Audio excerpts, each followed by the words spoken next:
말씀 읽도록 하겠습니다. 시편 22편 11절부터 22절입니다. 시편 22편 11절부터 21절입니다. 같이 읽겠습니다.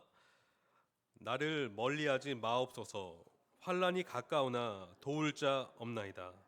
많은 황소가 나를 에워싸며 바산의 힘센 소들이 나를 둘러쌌으며 내게 그 입을 벌림이 찢으며 부르짖는 사자 같으니이다.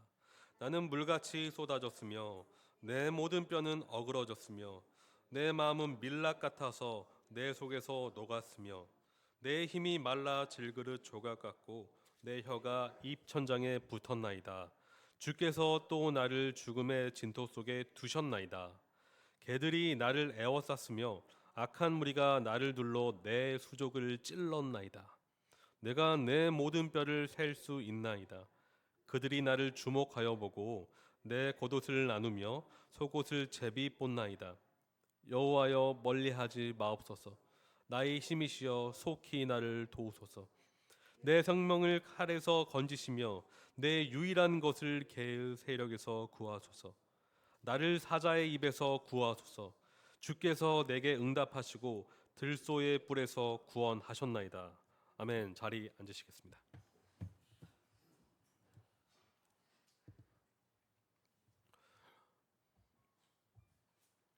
정말 비열하고 잔인하며 포악한 사냥꾼이 있습니다. 그는 한번 정한 사냥감을요 절대 놓치거나 포기하는 법이 없습니다. 그는 매우 민첩합니다. 발이 빠릅니다. 상황에 따라서 변장, 위장술에도 능합니다. 총 쏘는 기술은 타의 추종을 불허합니다. 백발백중입니다. 그런데 그 사냥꾼이 목표로 삼은 사냥감이 그의 레이더망에 들어왔습니다. 그 가엾고 불쌍한 존재는 아무런 죄가 없음에도 불구하고 그 사냥꾼이 선택했기 때문에 그는 가차없이 먹잇감이 되어버렸습니다. 그 가련한 존재는 어떤 허물과 잘못도 없습니다. 다만 사냥꾼의 마음에 들지 않았을 뿐입니다. 악한 사냥꾼은 방아쇠를 당겨버렸습니다. 그의 폐부에, 그 가련한 희생자의 폐부에 총알이 관통되어 버렸습니다. 오, 불쌍한 이 존재요. 죄 없는 하지만 죽음의 늪에 빠진 존재요. 그대는 마치 진토에 붙어있는 시체가 되었구나. 그대는 생기 없는 흙이 되어 버렸구나. 그대를 도울 존재는 하나도 보이지 않는구나. 성도님, 오늘 시편 구절이 이 상황과 같습니다. 여러분, 두 남자가 있는데요. 이 두 남자는 지금 사망의 문 앞에 서 있어요. 그 두 남자는 다윗과 예수 그리스도입니다. 여러분, 다윗은 지금 죽은 시체와 같다라고 노래하고 있어요. 죽은 시체와 같다. 마치 소망이 단절된 시체 말입니다. 생기가 없는 그 시체 말입니다. 그런데 예수님도 그러합니다. 예수님은 죽음의 권세에 압도당한 자처럼 보입니다. 십자가에 지금 매달려 있기 때문입니다. 여러분, 이 두 남자는 심히 괴로우며 또 괴롭습니다. 너무도 괴롭고 말로 다할 수 없는 괴로움에 파묻혀 있습니다. 이 괴로움의 늪을 이 두 남자만큼이나 경험해 본 사람은 없는 것 같습니다. 사망이 그들의 문턱 앞에 놓여 있기 때문입니다. 여러분, 이 둘을 둘러싼 무리가 있는데요. 이 둘을 둘러싼 무리는 토끼와 같이 연약하지가 않습니다. 사슴과 같이 친근하지도 않아요. 순한 양처럼 가까이 하고 싶지 않습니다. 되려 두 남자를 둘러싼 무리는 바산의 힘센 소와 같습니다. 22편 12절에 이렇게 말하고 있죠. 많은 황소가 나를 애워싸며 뭐라고 하고 있습니까? 바산의 힘센 소들이 나를 둘러쌌으며라고 하고 있어요. 바산이라는 지역은 요단 동쪽 해발 770m의 넓고 비옥한 목초지를 가리켜요. 이 비옥한 목초지에서 자란 소들은 어떠할까요? 야외였을까요?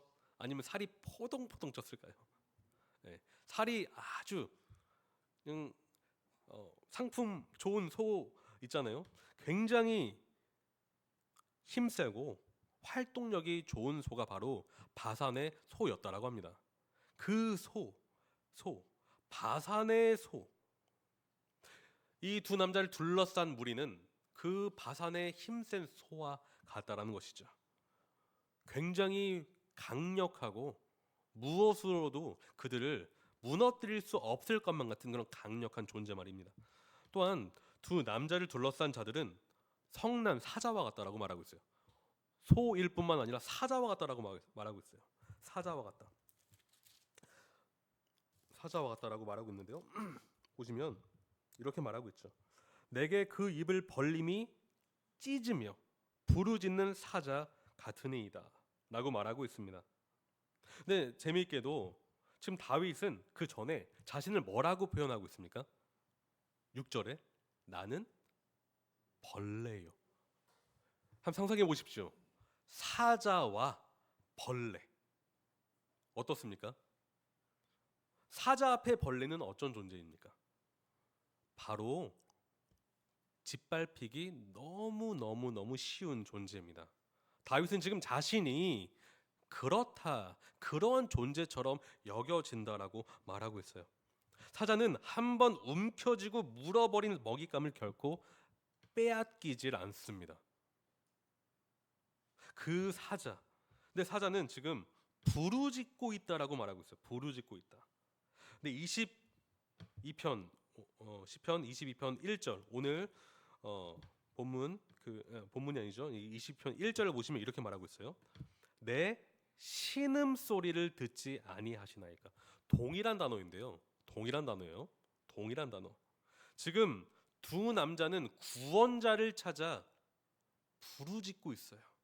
신음 소리를 내며 울부짖고 있습니다. 그런데 사자와 같은 대적자는 이 두 남자를 향해 난폭하게 부르짖고 있습니다. 성도님, 이 대비가 보이십니까? 지금 이 두 남자는 누구를 향해 부르짖고 있습니까? 하나님을 향해 부르짖고 있어요. 하나님 도와주세요.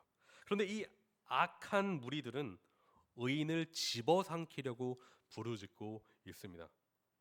악인과 의인은 이렇게 다릅니다. 부르짖는 대상이 달라요. 바라보는 대상이 다르고 그들이 나아가는 삶의 방향이 다릅니다. 의인은 하나님을 바라봅니다. 그런데 악인은 먹잇감을 바라봅니다. 의인은 하나님을 향해 도와달라고 외칩니다. 자신의 부족한, 연약한 존재됨을 깨닫기 때문입니다. 하지만 악인은 스스로 높습니다. 교만해요. 그래서 나는 누구든 짓밟을 수 있는 강력한 권세자라고 착각합니다. 의인과 악인은 이렇게 다릅니다. 의인은 세상에서 악인에게 짓밟히는 그런 상황에 놓여 있을 때가 참 많습니다.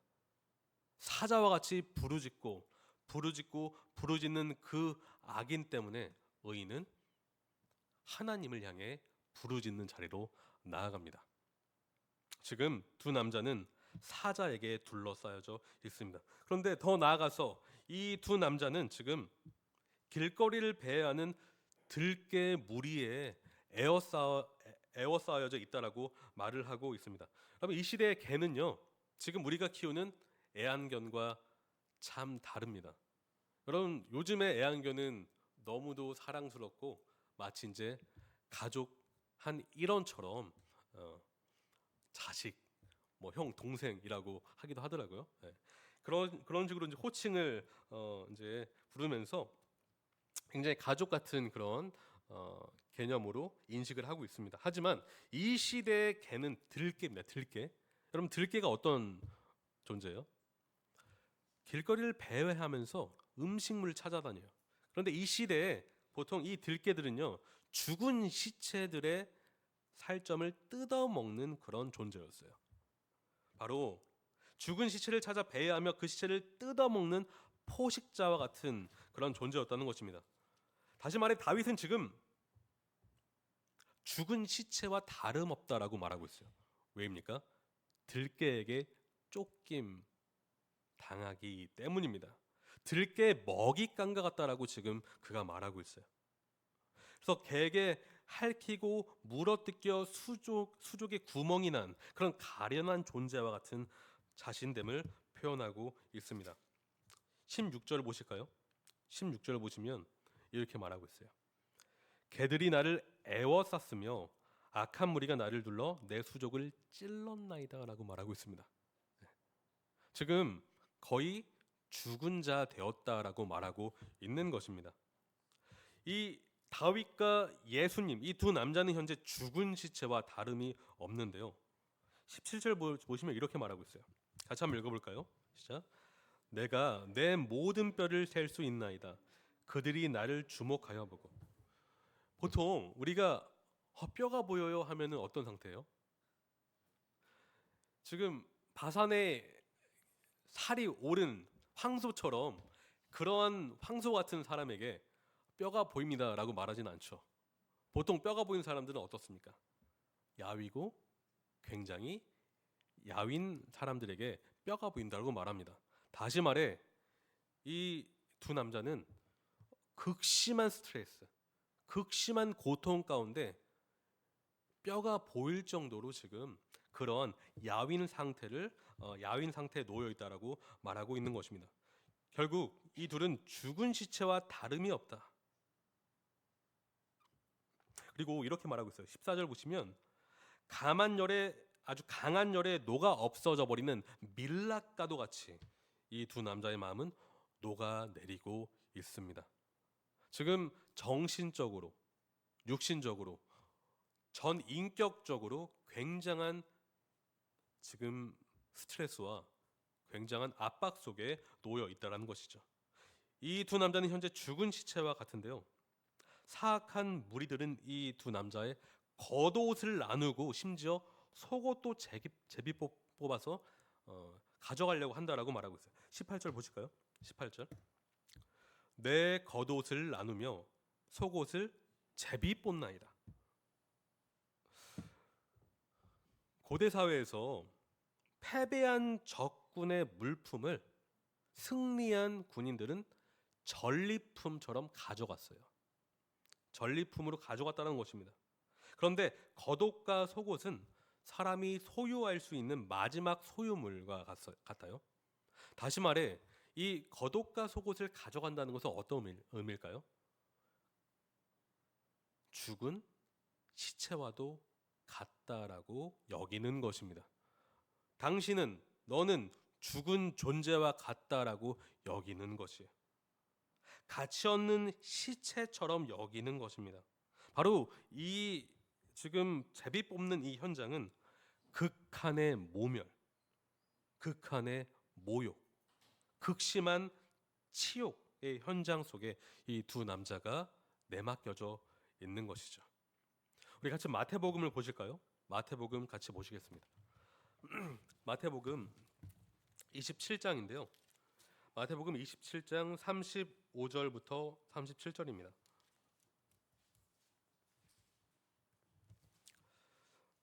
네, 제가 가진 신약 성경 50쪽입니다. 마태복음 27장 35절부터 37절인데요. 네, 찾으셨으면 같이 한번 읽어볼까요? 그들이 예수를 십자가에 못 박은 후에 그 옷을 제비 뽑아 나누고 거기 앉아 지키더라. 그 머리 위에 이는 유대인의 왕 예수라 쓴 죄패를 붙였더라라고 마태는 기록합니다. 지금 시편의 내용이 마태복음에 고스란히 적혀져 있어요. 성도님, 이때 당시에 유대 지도자들 있잖아요. 제사장, 서기관들, 이 종교 지도자들은 예수님을 죄인으로 몰아갔는데 죄명은 신성 모독이었습니다. 종교적인 범죄인으로 몰았다라는 것이죠. 근데 본디오 빌라도는 그런 식으로는 죄인으로 정죄할 수가 없었어요. 그래서 종교적인 죄명이 아니라 정치적인 죄명을 붙여서 유대인의 왕 예수라고 지금 죄패를 붙였어요. 이것이 무엇이냐면요, 가이사, 로마 황제 가이사 있잖아요. 시저 가이사, 즉 로마 황제가 아닌 자신을 왕이라고 주장하는 예수님을 왕을 반역하는 반역자라고 몰아세우며 반역죄로 지금 죄명을 씌운 것입니다. 유대인들은 종교적인 죄명, 이 로마 권세자들은 정치적인 죄명으로 예수님을 죄인으로 몰아갔어요. 홍도님, 그런데 이 두 가지 죄명은 결코 예수님을 죄인으로 정죄할 수가 없었습니다. 왜입니까?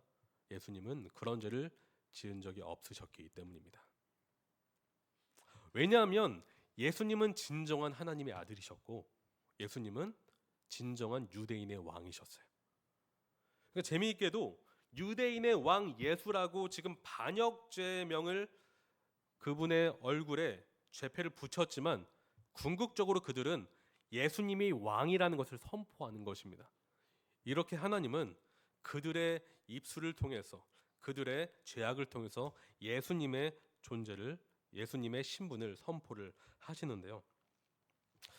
죄와 사탄의 권세에 지배당하는 사람은요, 의로운 사람을 미워해요. 그렇게 되어 있습니다. 그 죄와 사탄의 권세에 더 지배당하는 사람들은요, 의로운 사람을 미워하고 증오하고 혐오합니다. 우리가 산상수훈에서도 배웠지만 의로운 사람은 결국 예수 그리스도의 이름 때문에 핍박당하게 되어 있다라고 이야기하고 있습니다. 그래서 다윗을 죽이려고 했던 사울처럼 다윗을 마치 죄인 다루듯이 현장 속으로 몰아가는데, 그 사형의 현장 속으로 몰아가는데요, 자기 자신이 의로운 심판관이라고 생각하면서 말이죠. 여러분, 죄와 사탄의 권세 굴복당해서 살아가는 사람들은 의로운 예수님을 받아들이지 않습니다.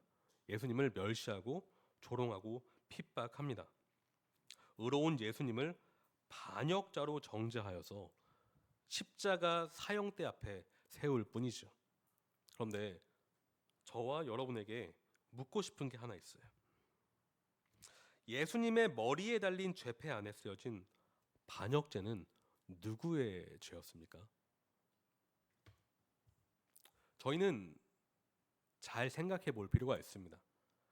그 반역죄가 서기관의 죄였나요? 대제사장의 죄였나요? 로마 군인의 죄였나요? 맞습니다. 그들의 죄, 이 반역죄는 결국은 참된 왕이신 예수님을 반역하고 거부한 죄와 같습니다. 그런데 그 죄가 바로 우리의 죄였다는 것입니다. 우리의 죄였다는 것입니다. 우리는 하나님을 왕으로 모신 적이 없습니다. 스스로 하나님을 따르고자 했던 마음을 가졌던 적이 없어요. 우리는 태어날 때 죄인으로 태어나기 때문입니다. 우리는요, 하나님의 뜻을 거부하던 반역자였어요. 우리는 하나님의 말씀을 왜곡하던 반역자였고요, 우리는 하나님의 말씀에 불순종하기를 기뻐하던 반역자였습니다. 그것이 로마 군인, 서기관, 바리새인, 대제사장, 본디오 빌라도에게만 적용되는 것이 아니라 우리 자신에게 적용되어야 한다는 것입니다. 죄는요, 의로운 존재를 미워하는 자리로 이끕니다. 우리는 예수님을 우리 스스로 붙잡아 본 적이 없어요. 다시 말해, 우리 스스로 사랑해 본 적이 없다라는 것입니다. 성경은 사랑은 하나님이 먼저 하신다고 했습니다. 우리는 하나님을 먼저 사랑해 본 적이 없어요. 우리가 죄를 회개하고 하나님을 믿을 수 있었던 것은 하나님이 먼저 우리를 사랑하셨기 때문입니다. 왜 예수님이 이 반역죄 죄명을 짊어지셔야 됐느냐는 것입니다. 왜 그러셨어야 됐을까요? 왜?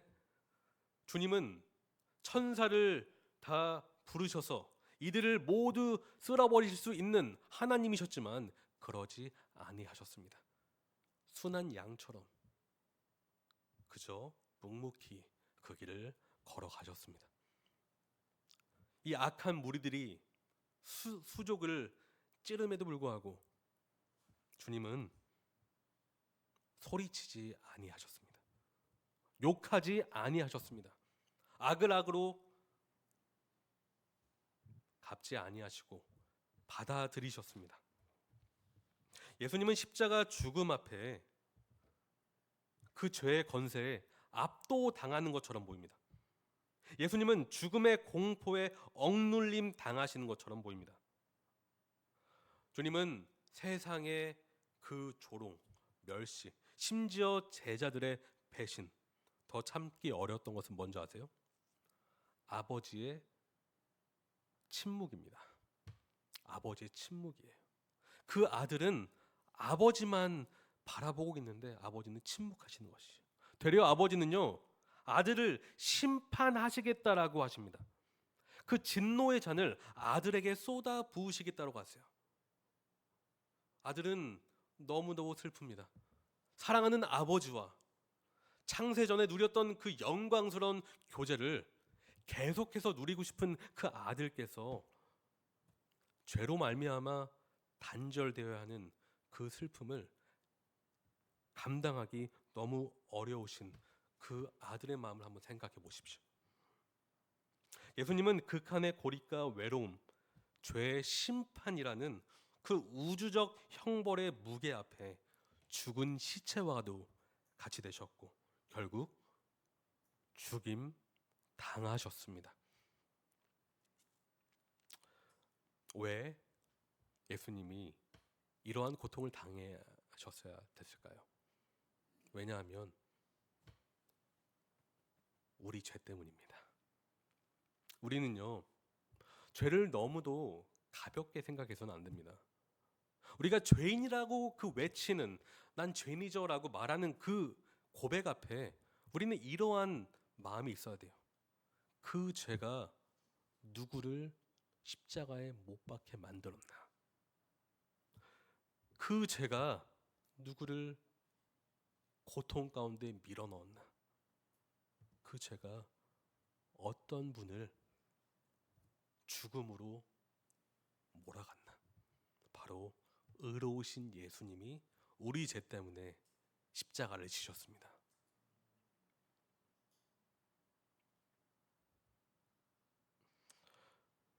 그런데 반전이 있어요. 저는 시편으로 다시 돌아가서요. 우리 시편을 보실까요? 시편을 보시면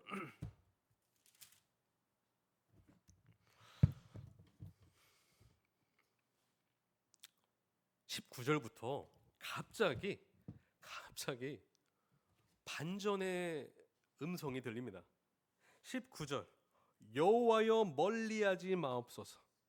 그런데 여기엔 지금 그러나가 좀 빠져 있거든요. 원래는 그러나가 있어야 돼요. 그러나 이제 여기서는 좀 번역에 빠져 있는데 원래는 그러나가 있어야 됩니다.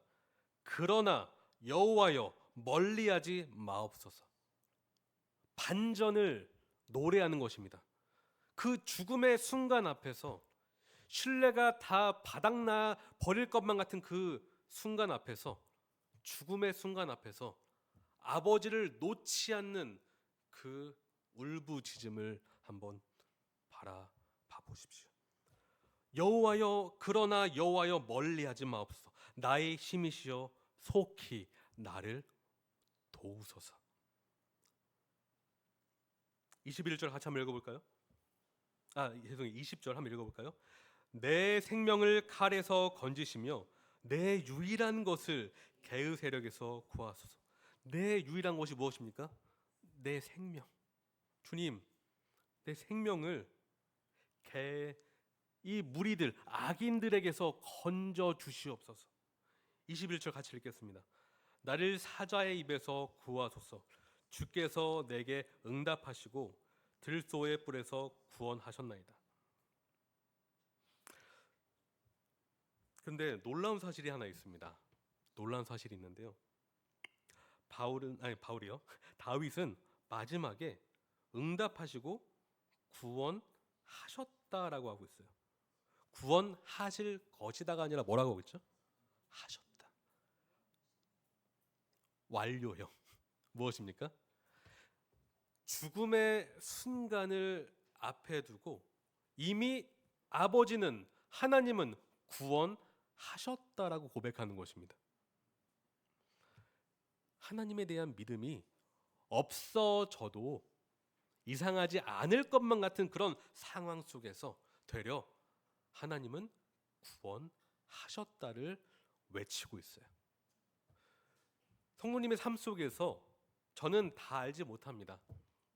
그런데 믿음의 삶을 살아가는데 되려 기대와는 다르게, 예상과는 다르게 죽은 시체와 같이 느껴질 때가 있지 않습니까? 시체란 뜻이 아니고요. 정말 내가 가치 있는 존재인가라고 느껴질 때가 있지 않으십니까? 정말 하나님을 위해 살았는데 왜 나를 이렇게 조롱하고 핍박하지?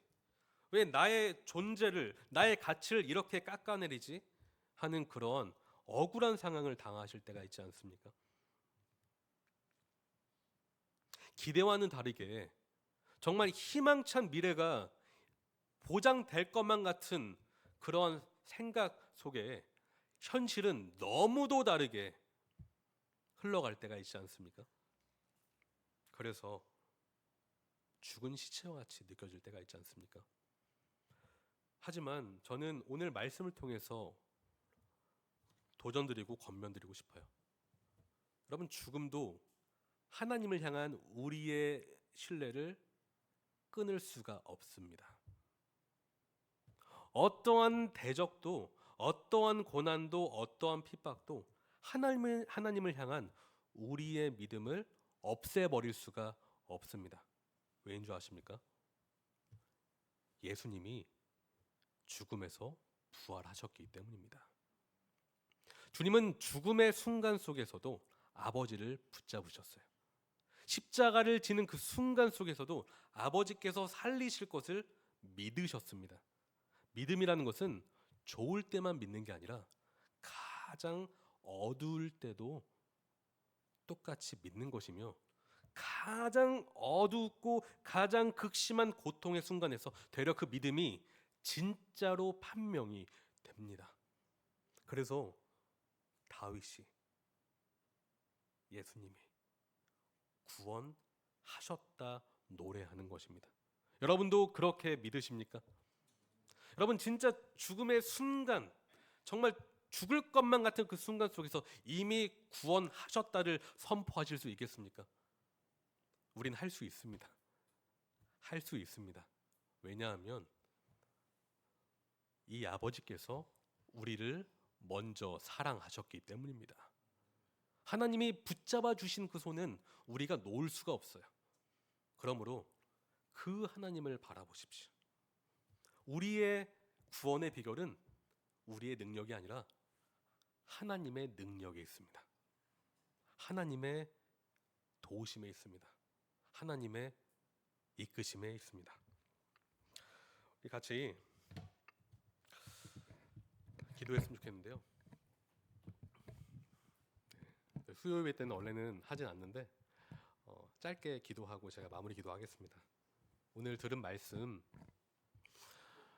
물론 오늘 말씀은 메시아 시편이고 이 말씀이 사복음서에 그대로 기록되어 있고 성취가 됩니다. 그런데 오늘날 이 말씀이 우리에게도 적용됩니다. 우리는 천국 가는 그 날까지 어떠한 일을 겪을지 몰라요. 기쁜 일, 슬픈 일, 힘든 일, 여러 가지 그 희노애락을 겪으면서 우리는 하나님을 만날 것입니다. 하지만 그 순간 속에서 하나님을 붙잡게 해달라고 기도하셨으면 좋겠어요. 상황이 아니라 어떤 힘센 어떤 사람이 아니라 진정한 권능의 하나님을 붙잡게 해달라고 기도하셨으면 좋겠습니다. 우리 다 같이 기도하시고 제가 마친 기도하겠습니다.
구원의 하나님 감사합니다. 사랑의 하나님 감사합니다. 정말 죽은 시체와도 같던 이 두 남자를 능력으로 구원하신 하나님. 그 구원의 능력이 우리에게도 임했고 임하고 있으며 앞으로도 임할 것임을 믿습니다. 하나님, 우리는 이미 영적으로 주 예수 그리스도와 함께 죽고 부활한 그리스도인입니다. 하지만 삶 속에서 계속해서 여러 가지 어려움들을 만날 때 하나님, 이 구원이 진짜 능력의 구원임을 경험하게 하여 주시옵소서. 하나님, 우리 삶 속에서 직장에서 가정에서 또한 여러 관계 가운데서 저희가 겪고 있는 여러 가지 일들을 주님 복음의 지혜로 능히 감당하고 능히 이겨낼 수 있도록 인도하여 주시옵고 예수께서 악을 악으로 갚지 아니하셨던 것처럼 저희가 악을 악으로 갚지 아니하고 그리스도 예수의 그 사랑으로 저희가 그들을 용서할 수 있도록 인도하여 주시옵소서. 그리하여 정말 이 시대에 복수가 난무하고 이 시대에 정죄가 난무하며 이 시대에 조롱과 멸시가 난무하는 이 시대에 저희 입술에서 사랑이 울려 퍼지고 존중이 울려 퍼지고 배려가 울려 퍼지고 더 나아가 하나님의 영광을 노래하는 우리 주님의 교회 지체들 될 수 있도록 축복하여 주시옵소서. 사랑합니다. 예수님의 이름으로 기도합니다.